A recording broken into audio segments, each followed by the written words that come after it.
Venerable Longpo, this time of the year is known as the Buddhist Lent, or Rains Retreat. I would like to know the historical background of this religious event and the activities of monks during this period. There are numerous historical accounts on how the Buddhist Lent season came to be. In the beginning of the Buddha era, Buddhist Lent season did not exist yet. So during the entire year, whenever a monk felt that it was an opportune time to give a sermon or teach the lay people, he would contemplate where he should go. If he had enough time, then he would go, otherwise he wouldn't. If he found a place that was peaceful and serene, he would go to that location to practice meditation. In most instances, he had to travel long distances to these faraway places, outside of the city, or into rural areas like the mountains and the desert. Since traveling to these places were necessary, which can occur during the rainy season when rice farmers are working in their paddy fields, monks would easily step on the freshly sowed rice seedlings. These new seedlings may have been recently sprouted and looked a lot like ordinary grass. Believing it to be only grass, monks would step on these newly sprouted seedlings and cause much grief to the farmers. The farmers, in response, then brought the matter of the destruction of their crop by monks to the attention of Lord Buddha, saying, "Why don't monks rest in one place too?"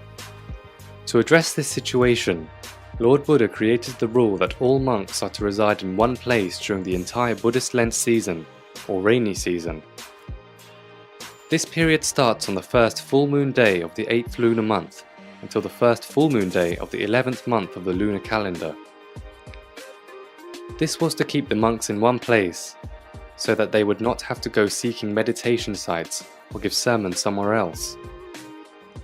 Whoever wanted to hear a sermon should come listen to these venerable monks at the temple, so there would be no need for monks to travel to go visit these patrons. This rule was created to resolve the chances of having others place blame on his disciples. From another perspective, what Lord Buddha did helped to turn an initial concern into a beneficial circumstance for all the monks. The newly ordained monks, who were now residing in one location, benefited by gaining full and complete mentoring and guidance from other more seasoned monks, from the subjects of monastic virtues to the code of conduct. This situation would prove to be valuable if they carry out this process consistently and every day. The study of Dharma on a consistent basis furnished wholesome results. Therefore, Lord Buddha made it a rule that every monk stay at the temple during the Buddhist Lent season. The newly ordained monks would study Dharma and receive Dharma principles from seasoned monks. The seasoned monks would play the roles of teachers and mentors to these new monks.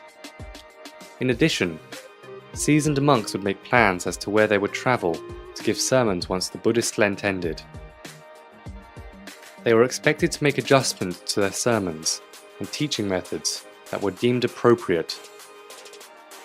So, the Buddhist Lent season became a beneficial event for the lay people, the newly ordained monks, and the seasoned monks. The things that monks observed during the Buddhist Lent season were similar to any other time of the year. The benefits of not having to leave the temple grounds offered several opportunities. Each individual monk now had the opportunity to meditate, better himself, and broaden his study of the Buddhist scriptures. Presently, these are the activities that our current monks carry out during the Lent season.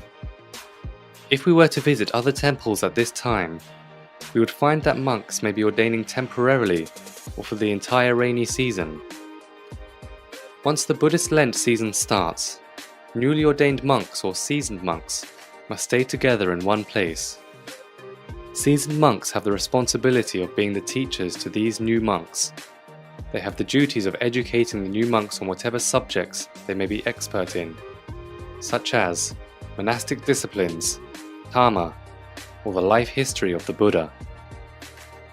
To put it simply, Buddhist Lent season became a period of developing and advancing oneself. If we were to speak in current terms, Buddhist Lent season is like a moral training camp for monks. Other duties, like attending to lay people, were temporarily put on hold. What's left is the duty of researching and learning the Buddhist scriptures. If they were done with researching, then they could meditate. Meditation is the process of researching oneself from within, the Buddhist scriptures within oneself. The external scriptures can be found in the collection of books, and the internal scriptures is found inside us through meditation.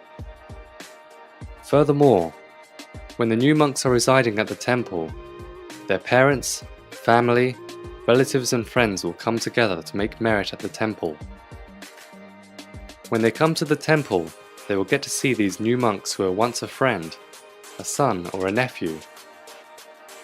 Once at the temple, they can meet the teacher or elder monks and listen to sermons, since their newly ordained sons and nephews are not yet skilled enough to deliver a sermon. This then makes Lent season a season to study the Dharma, both for monks and the lay people.